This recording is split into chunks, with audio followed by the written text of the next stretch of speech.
Oke, mari kita mulai pembahasan kali ini. Anda pernah nggak sih ribut sama perusahaan gede gara-gara tagihan? Mungkin pernah ya. Sering lah ya kejadian gitu. Tapi gimana kalau sengketa tagihan, katakanlah $900, sama raksasa telekomunikasi kayak AT&T, malah bikin jaringan mereka lumpuh sebagian? Wah, ini sih bukan keluhan biasa. Jauh banget. Iya kan?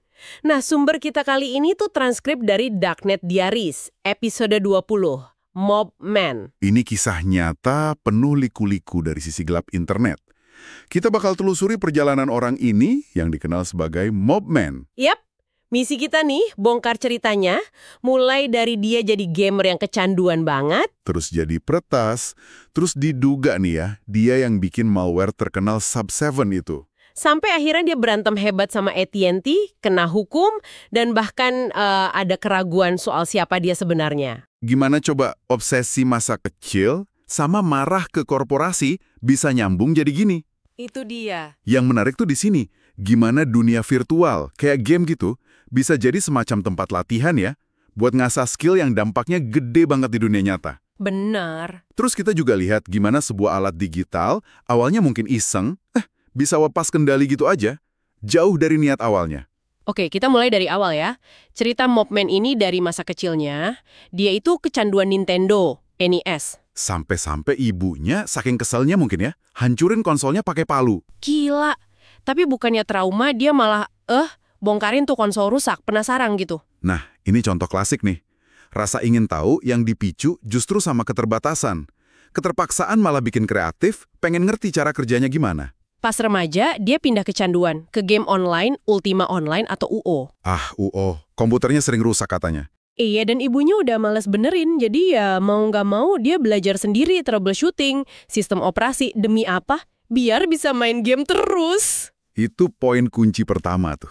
Motivasi dari dalam diri yang kuat banget, kayak pengen main game ini, sering jadi katalis belajar teknologi yang jauh lebih efektif. Daripada disuruh guru gitu ya. Betul, kebutuhan praktis itu guru terbaik emang. Dia bahkan nekat ngakalin sambungan telepon tetangga, biar bisa online terus tanpa ketahuan ibunya. Wah, ini peretasan fisik pertamanya dong. Bisa dibilang gitu.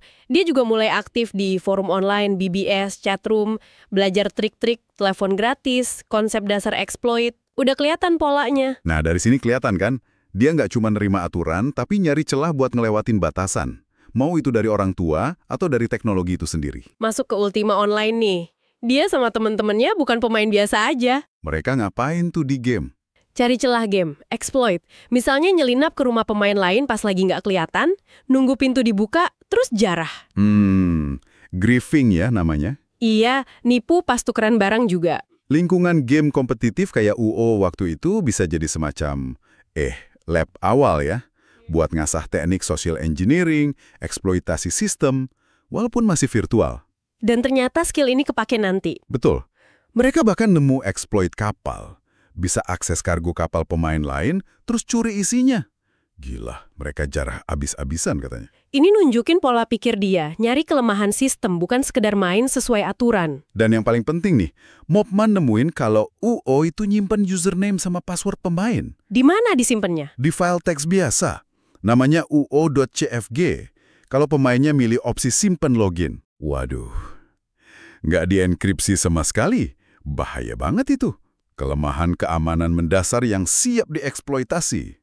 Nah, berbekal temuan itu tadi, sama keahlian dia ya, dia kan ngerti komputer, griefer juga, programmer dikit-dikit. Terus dia bikin alat Remote Access Tool, RAT.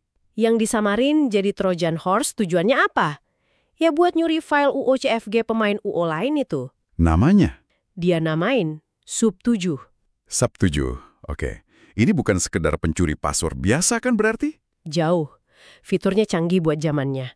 Secara umum ya, dia bisa kasih kendali penuh ke komputer korban dari jauh. Ngapain aja tuh bisa? Ngontrol CD-ROM, bolak-balikin layar, ngilangin tombol start, gerakin mouse, akses file, ganti wallpaper. Bahkan akses webcam juga? Iya bisa. Alat ini juga nyambung ke ICQ. Jadi kalau ada korban baru online, Mobman dapat notif, lengkap sama alamat IP-nya. Canggih juga ya buat masa itu. Terus gimana dia nyebarinnya? Kan perlu masuk ke komputer orang dulu. Pakai social engineering klasik di UO. Dia deketin pemain lain, nawarin program cheat palsu. Bilangnya bisa dapat emas tak terbatas gitu ya? Benar. Terus dia kirim file SAP7 lewat ICQ. Korban jalanin filenya, dapat pesan error palsu. Terus nggak sadar udah keinfeksi. Iya, kadang malah dijalanin berkali-kali. Infeksi berulang. Targetnya pemain yang juga pengen curang ya? Ironis banget, taktik ini masih efektif loh sampai sekarang? Masih ya? Masih. Malware sering disamarin jadi cheat atau crack, manfaatin keinginan orang buat dapat sesuatu instan atau ya, nggak jujur. Setelah korban kena nih, Mobman masuk, ambil UO.CFG, kuras akun UO korban. Sampai dihapus karakternya juga kadang? Iya, kadang gitu. Dia ngaku sih waktu itu rasanya dingin aja, kejam. Tapi kalau lihat ke belakang, dia kasihan juga sama anak-anak malang itu katanya. Menarik nih pengakuannya soal batas moral. Dia ngeklaim nggak nyuri uang beneran atau data kartu kredit. Cuma aset virtual aja. Alasannya katanya ngebayangin neneknya dirampok. Jadi ada semacam pemisahan psikologis gitu ya, antara tindakan di dunia maya sama dampaknya ke orang nyata. Batasan moral bisa kabur emang di dunia virtual. Tapi ya, seberapa bisa dipercaya klaim batas moral itu? Kan tindakannya di game juga udah ngerugiin orang lain. Emotional, waktu mereka. Pertanyaan bagus itu. Emang susah sih verifikasi niat orang, apalagi di masa lalu dan anonim gitu kan? Klaim ini bisa jadi jujur, bisa juga cara dia ngerasionalisasi aja. Yang jelas tindakannya di UO sendiri udah ngelewatin batas etika mainnya. Jelas, awalnya Sub7 ini cuma buat dia sama teman dekatnya aja kan? Alat iseng jadi senjata siber, populer. Nah, masuk ke babak berikutnya.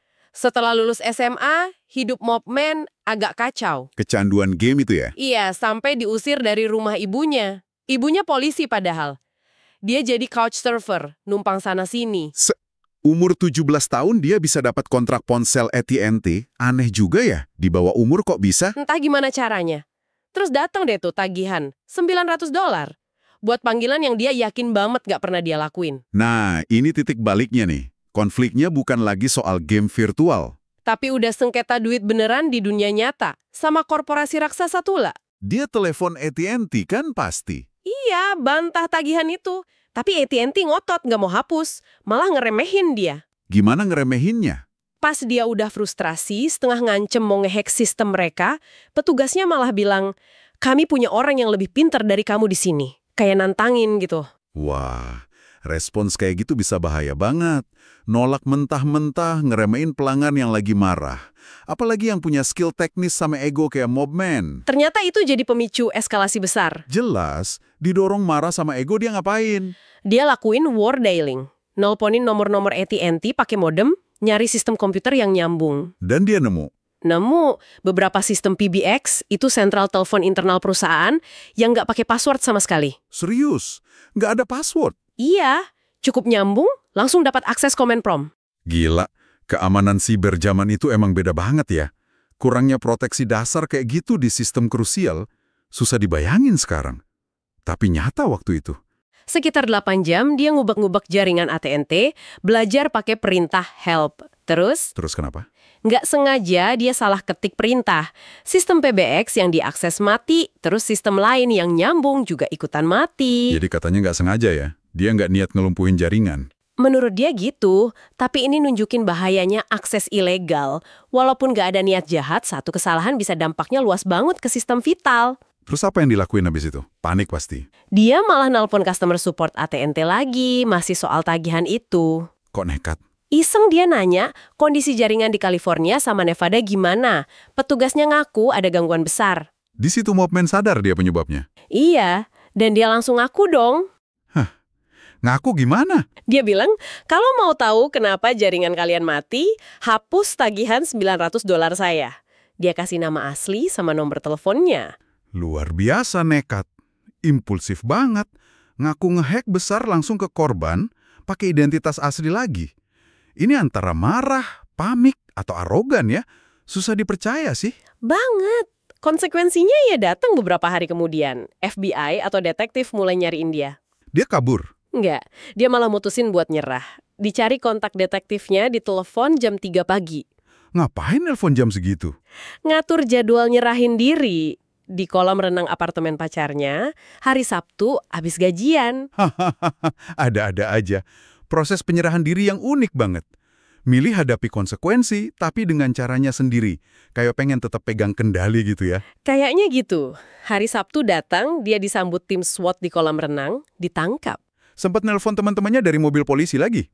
Iya, dia dipenjara sekitar 5 bulan sebelum sidang. Di dalam penjara, dia malah jadi hacker keren yang disegani. Kok bisa? Narapidana lain ngarap bisa kerjasama sama dia pas bebas nanti. Ironis ya? Ironis banget. Skillnya tetap kepake di penjara. Dia ngajarin penjaga soal komputer katanya. Dia bahkan ngaku ngehack komputer perpustakaan hukum penjara. Pakai trik magnify.xe dijadiin cmd.xe. Buat apa? Buat daftarin dirinya ke ribuan majalah gratis. Pas ketahuan, cuma disuruh jelasin caranya ke IT penjara. Nggak dihukum lagi. Enggak. Pas sidang nih, pengacara publiknya nyaranin ngaku bersalah aja. Biar hukumannya ringan, percobaan. Daripada resiko 15 tahun penjara. Dia setuju? Setuju. Tapi hakimnya nunda pembebasan.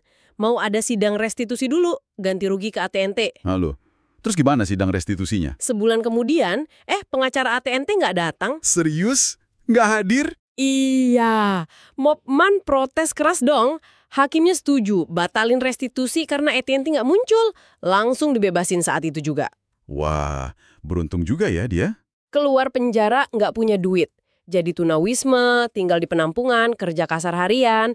Hubungan sama ibunya juga renggang. Tapi masalahnya belum selesai kan? Belum, dia ditangkap lagi. Gara-gara ngelanggar masa percobaan. Nggak pernah lapor dia. Jadi masuk penjara lagi? Dia milih jalanin sisa hukumannya aja, sekitar 8 bulan. Daripada balik lagi ke masa percobaan. Ini nunjukin susahnya lepas dari catatan kriminal ya. Bahkan buat masalah administratif sepele. Setelah bebas kedua kalinya, dia benar-benar pengen berubah nih. Pindah ke Florida, kerja pasang kabel jaringan di kasino online. Di sana dia mulai lagi dari nol. Iya, di tempat kerja itu dia sering bantuin programmer yang lagi kesulitan. Bosnya lihat potensinya. Ditawarin kerjaan IT akhirnya. Betul, kemampuan teknisnya lagi-lagi jadi jalan keluar. Dia manfaatin kesempatan ini, naik jabatan sampai jadi pimpinan IT. Dia juga balik kuliah kan? Iya, kuliah, dapat banyak sertifikasi Microsoft juga. Ini nunjukin kemauan belajar sama bangkit yang kuat banget. Habis itu dia bikin perusahaan sendiri. Iya, perusahaan keamanan siber, yang kemudian dia jual ke John McAfee. Wah, John McAfee pendiri antivirus itu. Iya, tapi waktu itu McAfee udah lepas dari perusahaannya sendiri sih. Penjualan ini bikin dia stabil secara finansial. Beli rumah, mobil, lunas utang. Titik balik penting dalam hidupnya. Sekarang Mopman tinggal di Huntsville, Alabama. Hidupnya udah nyaman, tapi catatan kriminalnya masih jadi masalah ya. masih susah dapat kerjaan yang butuh security clearance di industri pertahanan sana. Jadi dia kerja sebagai kontraktor. Sementara dia berjuang bangun hidupnya lagi, warisan Sub 7 itu terus bergema ya. Banget, selama dia di penjara, terus merintis karir, malware itu jadi populer banget, dikenal jutaan orang. Di konferensi hacker kayak DEFCON gitu, banyak tokoh industri keamanan siber yang nyamperin dia. Ngapain? Ngucapin makasih. Mereka bilang Sub 7 itu yang bikin mereka tertarik sama komputer dan keamanan siber pas muda dulu. Gila, ironi banget ya. Alat yang dibikin buat iseng, ngerugiin orang di game, malah jadi inspirasi karir buat banyak orang di industri yang justru ngelawan malware. Dampak yang benar-benar nggak terduga dari sebaris kode. Terus soal AT&T nih, ada kabar baru lagi.